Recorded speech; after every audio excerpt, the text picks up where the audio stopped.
ശ്രീ ഉല്ലാസ് ബാബു ഇപ്പോൾ ആചാരങ്ങളും ഈ പറയുന്ന ചാതുർവർണ്ണയവും രാജഭരണവും മറ്റു പലതും നിലനിൽക്കുന്ന സമയത്ത് അത്തരം അഭിപ്രായങ്ങൾ എവിടെ നിന്നാണ് വരേണ്ടത് എന്ന് നമുക്ക് ശഠിക്കാം. അതായത് അത്തരം ശാഠ്യങ്ങൾ ഉള്ളവർക്ക് നമുക്ക് എന്നുള്ളത് ഞാൻ പിൻവലിക്കുന്നു, ശഠിക്കാം. ഇതിപ്പോൾ നാട്ടിൽ ജനാധിപത്യമാണല്ലോ. ജനാധിപത്യത്തിൽ സർക്കാരുകളാണ് തീരുമാനങ്ങൾ എടുക്കുന്നത്, നയരൂപീകരണം ഉണ്ടാക്കുന്നത്, നിയമങ്ങൾ ഉണ്ടാക്കുന്നത് നിയമസഭയാണ്. അതിനെയൊക്കെ നയിക്കുന്നത് രാഷ്ട്രീയ നേതാക്കളാണ്. അവർക്ക് ഇതിൽ നിന്ന്, ഈ സാമൂഹ്യ യാഥാർത്ഥ്യങ്ങളിൽ നിന്ന് വിട്ടു നിന്നുകൊണ്ട് നവോത്ഥാനം സാധ്യമാണോ? മുന്നോട്ട് പോക്ക് സാധ്യമാണോ?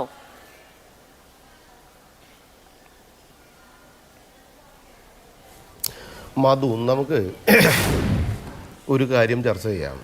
അങ്ങനെയാണ് എങ്കിൽ, ഞാനൊരു വാദത്തിന് വേണ്ടി പറയുകയാണ്, അങ്ങനെയാണ് എങ്കിൽ എല്ലാ ജാതി മത വിഭാഗങ്ങളുടെയും ആചാരങ്ങളെ പരിഷ്കരിക്കുന്നതിന് വേണ്ടിയിട്ടുള്ള ഒരു പ്രവർത്തനത്തിന് ഇവിടുത്തെ സർക്കാരിന് മുൻകൈയെടുക്കാനുള്ള തൻ്റെ ഇടമുണ്ടോ? നിങ്ങളൊരു കാര്യം മനസ്സിലാക്കേണ്ടത്, വിശ്വാസികൾ വിശ്വസിച്ചോട്ടെ. നിങ്ങൾക്ക് എന്തിനാണ് ഈ ഹിന്ദു വിശ്വാസത്തിന്, നിങ്ങൾ എന്ന് ഉദ്ദേശിച്ചത് മാധുവിനെ അല്ല കേട്ടോ, ഈ ഇതിനെക്കുറിച്ച് എതിർത്ത് പറയുന്ന ആളുകളെയാണ്.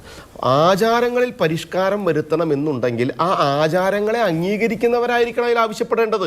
ഞാൻ വിശ്വാസിയാണ്, ഞാൻ ക്ഷേത്രവിശ്വാസിയാണ്, ഞാൻ കുപ്പായം ഊരണോ കുപ്പായം ഇടണോ എന്നുള്ളത് ഞാൻ തീരുമാനിക്കും. അത് എനിക്ക് ഇഷ്ടമുണ്ടെങ്കിൽ ഊരാം, ഇഷ്ടമില്ലെങ്കിൽ ഊരാതിരിക്കാം, അല്ലെങ്കിൽ എനിക്ക് പുറത്ത് നിന്നിട്ട് തൊഴാം. അതെൻ്റെ മാത്രം വിശ്വാസം, കാരണം ഞാൻ വിശ്വാസിയാണ്. ഈ വിശ്വാസമില്ലാത്ത ആളുകൾക്ക്, അതുമായിട്ട് യാതൊരുവിധ പുലബന്ധവുമില്ലാത്ത ആളുകൾക്ക് എത്രത്തോളം ക്ഷേത്രങ്ങൾ നശിപ്പിച്ചു കളയുന്നുവോ അത്രത്തോളം അന്ധവിശ്വാസങ്ങൾ നഷ്ടപ്പെടുമെന്ന് വാദിക്കുന്നവർക്ക്, ക്ഷേത്രങ്ങളെ തല്ലിപ്പൊളിച്ച് ഫുട്ബോൾ കോർട്ടുകളാകും എന്ന് വാദിച്ചവർക്ക് എന്തിനാണ് അവിടുത്തെ വിശ്വാസങ്ങളും ആചാരങ്ങളും പരിഷ്കരിക്കാൻ ഇത്ര തിടുക്കം? ഹിന്ദു മത വിശ്വാസങ്ങളിലേക്ക് നേരെ നെഞ്ചത്ത് കയറിയിരുന്ന് ഈ അഭ്യാസം കാണിക്കുന്നതിൻ്റെ പുറകിലുള്ള രാഷ്ട്രീയ ഗൂഢലക്ഷ്യം എന്താണ്? അത് കൃത്യമായി ചോദിക്കേണ്ടതില്ലേ? അത് തിരുത്തേണ്ട കാര്യങ്ങൾ, പരിഷ്കരിക്കേണ്ട കാര്യങ്ങൾ അതിൻ്റെ ശൈലിയിൽ അത് വിശ്വസിക്കുകയും ബഹുമാനിക്കുകയും അംഗീകരിക്കുകയും ചെയ്യുന്ന വിഭാഗം അത് ചെയ്തുകൊള്ളുമല്ലോ.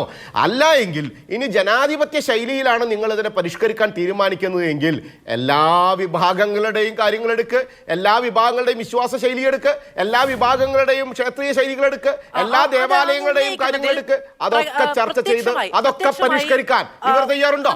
അപ്പൊ ഇവിടെ ഒരു കാര്യം അത് മനസ്സിലാക്കേണ്ടത്, രാഷ്ട്രീയ പാർട്ടിക്ക് ഇതിപ്പോ പക്ഷെ നിയമസഭ ചർച്ചയ്ക്കെടുത്തൊരു പ്രമേയമല്ലല്ലോ ഇത്. ഒരു മതവിശ്വാസവുമായി ബന്ധപ്പെട്ട് ഒരു സാമുദായിക സമ്മേളനം നടക്കുന്നു.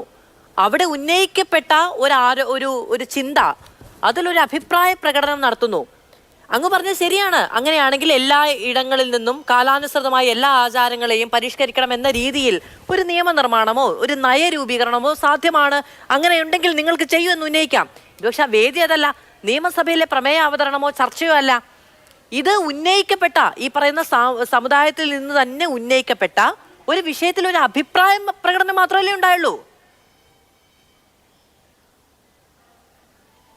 അതുകൊണ്ട് തന്നെയാണ് മാധു ഞാൻ പറയുന്നത്, ഒരു വേദിയിൽ ഒരു ആചാര്യൻ സ്വാഭാവികമായിട്ട് വിശ്വാസങ്ങളെക്കുറിച്ച് കൃത്യമായിട്ട് പറയാൻ അധികാരമുള്ളതും അവകാശമുള്ളതും അഭിപ്രായ പ്രകടന സ്വാതന്ത്ര്യമുള്ളതുമായിട്ടുള്ള ബഹുമാനനായിട്ടുള്ള ഒരു ആചാര്യൻ ഒരു അഭിപ്രായം പറയുമ്പോൾ ആ അഭിപ്രായത്തമ്മ കടിച്ച വ്യക്തി എന്ന് പറയപ്പെടുന്ന വ്യക്തി രാഷ്ട്രീയക്കാരനായതുകൊണ്ട് തന്നെ അദ്ദേഹത്തിൻ്റെ രാഷ്ട്രീയം വളരെ കൃത്യമായി ഈ സമൂഹത്തിൽ നിൽക്കുന്നതായിക്കോട്ടെ, അദ്ദേഹത്തിൻ്റെ രാഷ്ട്രീയം ഹിന്ദു വിശ്വാസങ്ങളോട് കാണിച്ചിട്ടുള്ള ചരിത്രം എടുത്തു നോക്കിയാൽ തന്നെ, അദ്ദേഹത്തിൻ്റെ രാഷ്ട്രീയ പാർട്ടി ഹിന്ദു വിശ്വാസങ്ങളോട് കാണിച്ചിട്ടുള്ള ശൈലി നോക്കിയാൽ തന്നെ നമുക്ക് വളരെ കൃത്യമാകുന്നതാണ്.